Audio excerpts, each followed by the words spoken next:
Hey guys, welcome back. I wanted to go over transplant shock today. What is that? What causes it? How can we avoid it? I do have a few examples of some of my plants that are currently in the middle of transplant shock, and one that I planted new out of a pot this year that is recovering from transplant shock.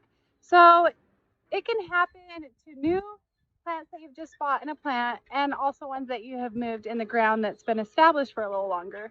So let's go take a look at the first one, and then I'll show you the other one. So here is my smoke bush that I transplanted 2 days ago in the hot summer. And it's definitely showing a lot of signs of transplant shock. Those leaves are starting to wilt. So basically what causes transplant shock is when you mess with its root system. So this had to your established roots, and it just stresses the plant. So it's like, they just kind of remind me of us humans sometimes. When we have to go through change, we have to adjust, we're stressed out sometimes. And so are these little plants. Well, this is a little bigger one, but anyways, those roots, they get broken off a little bit. I tried to avoid doing that as much as possible, but they just get exposed to air, and that's stressful for them. It's a new environment, new soil that it's adapting to, and those roots have to rejuvenate. And so here's a snowball hydrangea that I planted right out of the container, and it did go through some transplant shock. As you can see, it was much more full when I got it in the mail, and it did have a period where the leaves fell and it was wilting a little bit. Maybe it disturbed the roots a little bit when I planted it and I didn't realize, but sometimes plants just do this, especially in the first year when you first plant them.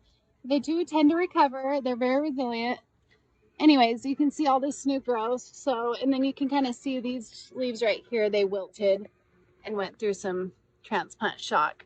But it's coming back. I watered it a lot. Those new roots adapted and got established. And if I don't move this plant, it will come back strong next year and it won't go through that transplant shock. The last few things I wanted to say about transplant shock is just try to move them in late fall, in your winter, early spring months when all your plants are dormant, so you don't put as much stress on that root system.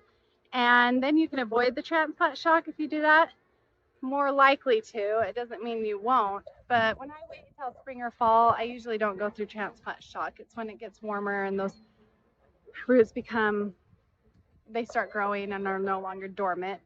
Also, if you do have a plant and you take it out and it looks root bound, then that means the roots are starting to wrap around the bottom and starting to form circles.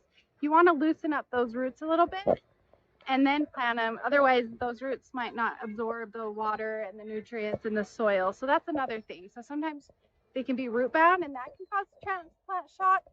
But those are my tips. Anyway, I hope you like this video. Like, subscribe, and I'll share more. Thanks for watching. Bye.